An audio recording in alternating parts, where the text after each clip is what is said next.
Sunday అంటే special ఉండాల్సింది. ఇక్కడ వచ్చేసి మటన్ కర్రీ. ఫ్యామిలీలో ఒకరు వెజిటేరియన్, ఒకరు నాన్ వెజిటేరియన్ ఉంటే మాత్రం మస్తు కోపం వస్తుంది నిజంగా. తినేటోళ్ళకి గిట్ట తినబుద్ధి కాదు.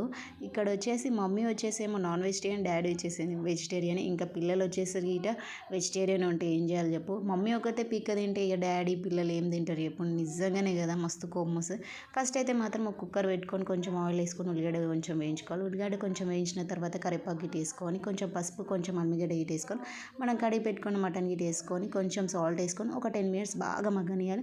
అవి బాగా మగ్గిన తర్వాత కొంచెం కారం పొడి, రుచికి సరిపడా కారం పొడి గిట్ట వేసుకొని కొన్ని టమాటాలు గిట్ట వేసుకొని కొంచెం మన ఇంట్లో ఉండే మటన్ మసాలా ధనియాలు అవన్నీ వేసాం కదా మటన్ మసాలా గిట్ట అది గిట్ట వేసుకొని కొంచెం సాల్ట్ గిట్ట వేసుకొని కొన్ని వాటర్ వేసుకొని ఒక 3-4 విజిల్స్ వస్తే చాలు మటన్ కంప్లీట్ అయిపోతుంది.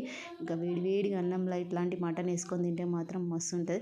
కానీ నేను పీక తింటే మాత్రం ముందర ఉన్న వాళ్ళు మాత్రం దాని ఇట్లా తింటారు. వెజిటేరియన్స్ ఎట్లుంటాయి చెప్పండి కామెంట్స్ అయితే మాత్రం. నేనైతే అవన్నీ పట్టించుకోను, పక్కా తినాల్సిందే. ఇంకా మా పాప వచ్చేసి తనన్న నాన్ వెజిటేరియన్ ఉంటేనేమో నాన్ వెజ్ తింటే బాగుంటుంది అనుకున్నా. కానీ నేను ఒక్కదాన్ని మిగిలిపోయిన ఫ్యామిలీలో మాత్రం. వీడియో మాత్రం ఇస్తే లైక్ అండ్ సబ్స్క్రైబ్.